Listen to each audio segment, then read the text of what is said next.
Hello and welcome back to Story and Characters Part 2, Electric Boogaloo! We're starting off right from where we left off last time. On the streets of the next town, Herenica, seems to be a festival worshipping a small light bulb Pokemon known as Philibub, and you take a detour around the many market stalls that have popped up, learning more about the origins of Philibub. Philibub is a mythical Pokemon which comes from a faraway region.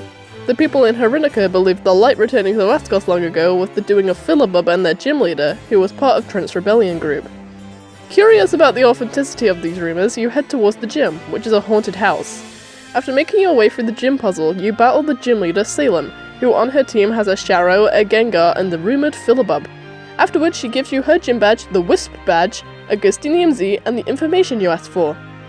Salem explains the story of Philibub, saying that while she did use Philibub to light her way through the darkened landscape, it was indeed Imparmony and Trent who brought the light back, and the rumours in town are just that, silly rumours. She also explains that the faraway region Philibub is originally from is a region called Frivo, a region you've never heard of before, and in that region, Philibub is actually just as common as any other Pokemon. After asking if you're still listening, she tells you the story of Imparmony and Dusk, which I went over earlier, and once she is done, she thanks you for listening, and gifts you with one of her many Philibubs, which is shiny, and Philibub's respective Z crystals, which powers up its signature move Blinding Lights into the Z move Strobe Saber. The mythical Pokemon in your hand, you make your way towards the massive city of Messner, where you play a few of the minigames and perhaps obtain the gift in the light, before challenging Marie, the president's wife and the gym leader of this town.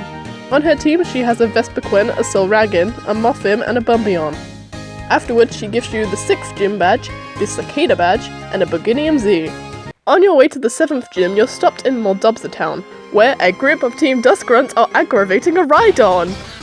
Larsa stands nearby, standing helplessly and pleading for them to stop. After realizing this is Larsa's Rhydon, you make your way towards them and battle the Rhydon to help calm it down. It runs off back towards its trainer, causing a mudslide, and the Team Dusk grunts prepare to attack you before... Stop it! There's no point in fighting the player anymore. They'll destroy you in one blow! You and the grunts are surprised by Larsa's sudden outburst, and as he chucks his Rhydon a citrus berry and walks towards the grunts, determination in his eyes. They have one thing you don't. Pokemon power! As long as player has Pokemon by their side, they can do anything! The Team Dusk grunts mumble and walk away confused. Larsa returns the now healed Rhydon to its Pokeball, and he stares at you, not annoyed this time. You're a curious one, player. Maybe you will be the one to really change this world. Would you battle me? I'd like to test the bond of you and your Pokemon again. You're challenged by Team Dusk Larsa, and on his team he has his Rhydon, a Dusk Lycanroc, an Archeops, a Sconia Bravery, Pupitar, and the final form of the starter strong against yours. You obviously beat him because he only has one type of Pokemon, and he actually applauds you! You've made me see now that the bond between Pokemon and trainer is the strongest in the world. Perhaps it will be the power to change this world, too. I'll try to convince Team Dusk to stop in what they're doing. They won't listen to the admins, but me, well, when you get your 7th gym badge, come visit me in Team Dusk's mansion, okay? You remember his words and smile as he gives you a keystone and leaves. You're happy that you've made him see reason, and realize his ways of doing things is wrong. You take the bus towards Notrosny City, where you challenge the gym leader Ali. On his team, he has a Laserpin, a Bronzong, and a Sconium Mandibuzz, a Magnezone, and a Mega Metagross. He gives you the gym badge, the Cobalt badge, and a Steelinium Z. However, as you leave the Silph Co factory, you get an urgent call on your Pokegear from Hazel. It's been a while, so you pick up to her panicked voice. Player! Thank goodness you picked up. It's horrible. Messner City has been taken over by a group called Team Dusk. They say they have a mythical Pokemon called the Termonarch. Wherever you are, player, please help us! The gym leader hears this conversation and offers you a ride on his Mandibuzz to get there quickly. As you both arrive, a group of Team Dusk grunts immediately attack you and Ali, and you fight with him in a double battle. The grunts run away and you both make your way towards Dusk Mansion, taking on the grunts around the city on your way. You leave Ali behind to keep all the grunts at bay, while you siege the mansion. When you enter the mansion, you immediately meet up with Paige and Team Dusk Grunt, who you battle to keep up the ruse. On Paige's team, she has Weavile, Mismagius, and Rampardos. while the Grunt has Mudstale, Crocodile, and Rodynamo. Recognizing the Rodynamo, you realize that this isn't any old Team Dusk Grunt, it's Professor Spruce in disguise, and a very good disguise at that. Player, we're devastated to say that, despite us trying to keep the secret about the Term Monarch, somebody has still told Team Dusk's boss about it, and where it was hidden by Trent. We may not be able to stop the Deter Monarch, but maybe you can. Larsa has always had a soft spot for you. You wonder why she mentioned Larsa, but you stop in thought as everything falls into place. Larsa. Larsa is the leader of Team Dusk. No wonder he has so much control of the Grunts. No wonder why he told you to come here. Now you know that you have to stop him no matter what. After the two undercover agents ask which one of them you'd like to take with you around the mansion, you set off, beating all the Team Dusk Grunts who tried to stop you. You stop by one room, which has many large tubes, which are all shattered and broken, and Paul is standing in front of you. He mumbles something about how he feels bad about he made all of those Ordinals suffer, before turning around to face you. Here is where Larsa will put the Term Monarch when the time comes. This machine will make sure nobody will intervene with the change like they did with his father all those years ago. Let me test if you are truly the one destined to change the world. You battle Admin Paul for the final time, his team consisting of a Mega Asconian Ordinal, Midnight Lycanroc, Moonform Galastra, Golem, and Foxcuff. After defeating him, he nods. Larsa is a good person, deep down. You'll see reason. Here, take this card key. It'll allow you to take the elevator to the top floor. If you talk to him again, he explains to you a bit of Larsa's backstory. As Blake was defeated by Trent, he abandoned his only son, Larsa, on that day 17 years ago. Larsa was alone in the world, only having a sparkling stone he found as a comfort, and as he grew up he became bitter and cold, angered by how people would just ignore him. He determined one day that he shall not be forgotten no longer, and formed Team Dusk out of other people who felt they were outcasts from society, and Larsa swore that he would change the world one day, so it worked according to his ideals. And that's why he needs the power of Deter Monarch, to change his dreams into reality. You thank Paul for the card key as you leave, and take the elevator that he points you towards. You meet up with the other two undercover agents, however, the two of them stay behind, knowing that only you can defeat Larsa. As the elevator door opens, you're met with a giant throne room.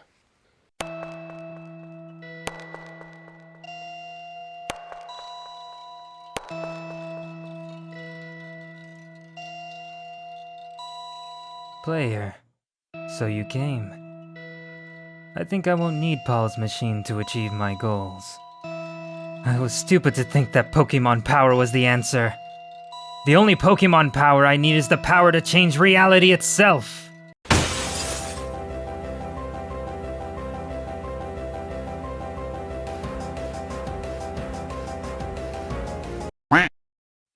See? Even the two legendary Pokémon are nothing against me. Now, player, show me what you're made of. Cue the epic battle music! On Larsa's final team, he uses Rhyperior, Midday Lycanroc, a Mega Tyranitar, the starter strong against yours, Asconian Bravery, and Deter Monarch. Eventually, you manage to beat him down, and he falls to the ground, defeated. Impalmony and Dusk are now awake again. They prepare a powerful attack together to teach Larsa a lesson, before you call out for them to stop it! The two legendaries turn towards you, glaring, as you explain how, despite what Larsa did, he's still your friend, amongst other over-emotional sentimental stuff. The legendaries nod, believing your convictions, but before they go, Deter Monarch gives the Chakla back the energy it lost all those years ago, converting it back into its true form. The three now back together and at peace. They fly away, but not forever. One day, they'll be found again when they're needed. Larsa is still on the ground, and he looks at you in defeat. So, even with that power, I was still unable to stand up to you? The bond between trainer and Pokémon. Is that truly the strongest form of power, then? Maybe I was unable to win because I treated my Pokémon like mere tools, expecting them to obey. Perhaps you were destined to have that Z-Ring instead of me. Player, I will disband Team Dusk today. My father, I understand how wrong the things he did were now. Perhaps you and I will meet again one day, I look forward to seeing the change you bring. After the screen fades to black, the mansion is empty, and the only signs of anyone ever being here is the smashed window. Professor Spruce and Paige walk up to you, congratulating you on your win. I will now dedicate my studies to protect the legendaries and the Tor Monarch. I will make sure nobody ever uses them for evil again. And I can say this undercover mission was a success, thanks to you. Chief Annabelle's gonna be so proud of me when I get back to report. Oh, by the way, I heard the Mold Bolsa gym leader is back now. Why don't you get the gym badge and then take the Elite Four? You're definitely strong enough to challenge them now, and perhaps you can change their ways too. Thank you, player, for everything. The screen fades to black again, and it seems a ladder has appeared outside the smashed window which you can climb down to leave the mansion quickly. But before you leave, you notice something sparkling on top of the throne. It's the megastone for Asconian Ordino. Anyway, as Professor Spruce said, the 8th gym leader is now back, so you walk on over towards Moldubster again. As you make your way towards the gym leader, he chuckled. Man, I feel like I missed something important. Did I really sleep that long? Sorry for making you wait. My name's Gheorghe. This is your last gym battle, right? No hard feelings when I pound you to dust then. On Gheorghe's team, he has a Kingdra, a Jellybrero, a Politoad, Sharrow, Mantine, and a Feraligator. Eventually he falls to you, giving you your final gym badge, the Foam Badge, and the Wartinium Z. The mudslide has also been cleared away now, so you can progress towards Rosilla Resort. At the resort, you meet a mysterious girl around the same age as Larsa, who introduces herself. You're player, right? I've heard a lot about you. My name is Amber. I'm Askos' Pokémon champion. Perhaps you'll be the one to finally make me in the Elite Four reason, eh? We should have been there to help you defeat Team Dusk, but we weren't. I sincerely apologize for that. You tell her there's no hard feelings, and you smile. Alright then, let's see if your ideals match your beliefs. Journey down the road ahead. At the end, you'll find the Pokémon League. If you're strong enough, we'll meet again. You accept her challenge and travel down Victory Road, battling all the trainers you meet there. Eventually, you make it towards the Pokémon League. Your team all ready. It's time for you to... Player! You turn around to see Professor Hazel, running up to meet with you. Congrats on making it this far, player. I'll be cheering you on throughout, alright? She makes her way towards the sidelines, watching the Elite Four members on some TV screens. You nod and finally make your way towards the Elite Four. The first Elite Four member is... not here? You look around and suddenly a strange mist begins to waft around the arena, a mist similar to misty terrain. In front of you magically appears a man, wearing clothes a royal would wear. A Gardevoir stands behind him, using its psychic powers to astral project his image. Welcome, Challenger. Sorry I can't be here physically, but my Pokémon friends have helped me maintain a semi-corporeal form inside this world. What do they say inside this world now? Oh yes. Unga! Yeah, you can call me crazy, but it's time to fight Mihai, the old king who's communicating from inside the distortion world right now. On his team he has his Mega Gardevoir, a Sylveon, Faybreak, a Sconia Swoobat, a Rabumbi, and an Insawitch. After defeating him, the illusion and the terrain fades for now to let his Gardevoir rest, and you traverse up the mountain to the next room. The arena is surrounded by hot lava, and a girl stands at the other end. Welcome, Challenger. You might not be scared of Mihai, but how will you fare against the heats? Go, my fiery team! Charlotte's team consists of a Verswallow, a Delphox, Talonflame, Mega Blaziken, Magmortar, and a Salazzle. You defeat her and climb the mountain once more, going into a completely different room than the ones you've already seen. In fact, this looks like someone's bedroom. On the bed sits what you think is the Elite Four member, and she yawns. Do I have to do this? Nadiya's team consists of a Snorlax, Slacking, a Kangaskhan, a Swordsbuck, a Chimera, and a Mega Lopunny. Thanks for the battle. After beating her and letting her go back to sleep, you have one more fight left to go. The next room is dark, and is suddenly lit up by a candle that the Elite Four member is holding. The rest of the room suddenly lights up as the other candles on the walls ignite. So you're the one who freed the Determined Monarch, huh? I'd like to see that power in battle, if you don't mind. Shayne's team consists of a Zoroark, a Fruitreat, Umbreon, a Mega Houndoom, and a Skirnian Ursaring, and a Foxcuff. Thank you for the battle. Ahead of you lies the final test. Will you be able to defeat our champion? I guess we'll have to wait and see. All of the Elite Four now defeated, you make your way towards the Champion's Room, which is on top of the mountain itself. A windstorm is buffering against you as you walk up the stairs to the top, where Amber stands. Not that long ago, I was on my own Pokemon journey with my Azumarill in Unova. When I lost to Iris, I was crushed. But Trent Askos phoned me up one day, saying he saw my potential, and that he was establishing a Pokemon League here in Askos. I agreed to be his champion and moved here. I thought that I was the strongest trainer in the world. I had to be if I was blessed with such an honor as this, but now it seems I might not be the only strong one in this region. She closes her eyes in thought, and then opens them again, fury in her eyes. Prove to me that you deserve the honor of being a champion! Cue the epic music! Amber's team consists of her signature Azumarill, a Superior, a Scolipede, Arcanine, Excadrill, and a Rhinoniclus. Eventually you're able to strike her down, the strongest trainer in Askos now officially being you! She brings you to the Hall of Fame, and roll credits! Well, not really. That's the main story over with, but there's a few things in the postgame which you can still do. When you start up the game again, you will get a letter saying that the president has invited you over to dinner to congratulate you on your victory.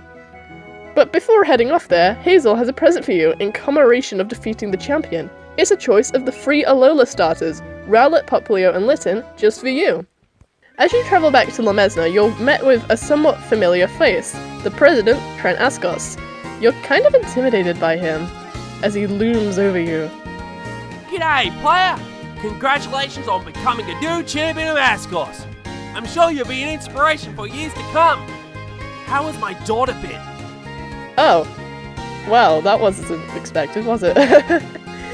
You're confused, but he simply laughs before explaining that he was the previous Pokemon professor of the region before his daughter, Hazel, took over. Yes, Hazel's been told me all about you, player. Feel free to enjoy yourself as long as you like. Just tell me when you're leaving, alright?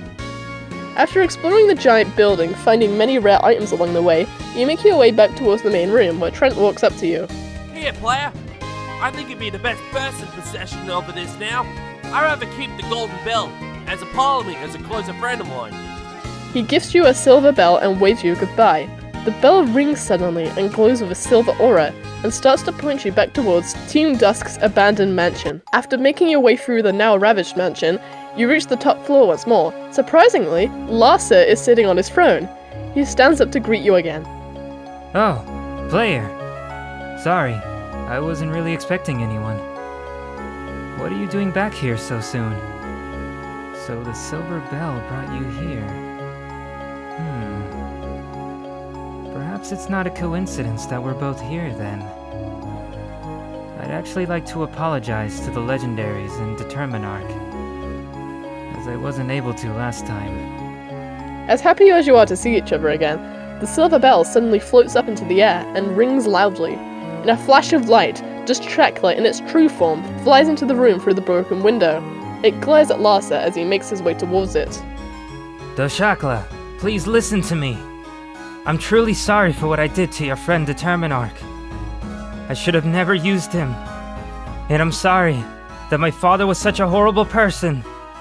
But I promise that I've changed for the better thanks to player. Dusk still stares before Larsa brings something out of his pocket which the legendary seems interested in. It's a Dusk Ball, which is empty. Is this what you're mad about? That Determinarch isn't really free? If that's it, then...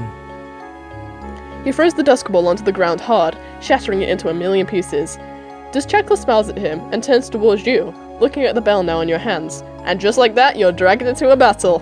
After successfully capturing Dusk Larsa sighs in relief. Well, that was easier than expected. I totally thought he was gonna plunge us into another Dark Age or something. Thanks for everything, player. I think I might go my own way soon. I think I'd like to take the gym challenge with my Pokemon partners. Just not here, for obvious reasons. Maybe Kanto, or Johto. Well, wherever I end up going, I'll still come back here every so often. And then we can have a battle. You laugh and nod, and Larsa brings out his braviary, which he flies away on. After making your way back towards the president's house, Trent smiles at Dusk. So, I see you brought back into regular form! Oi, player, be sure you bring it back here every so often, so I can play with the Apollo, alright? Or if you want to, you can switch it for a bit. In short, now you have the option every day to trade Trent for the other legendary to use on your team. Before you leave, Trent gives you the Z crystal for both Dusk and Imparmony, which powers up Imparmony's Rainbow Wave to Chromatic Purge, and Dusk's Chaos Wheel to Devious Dawn.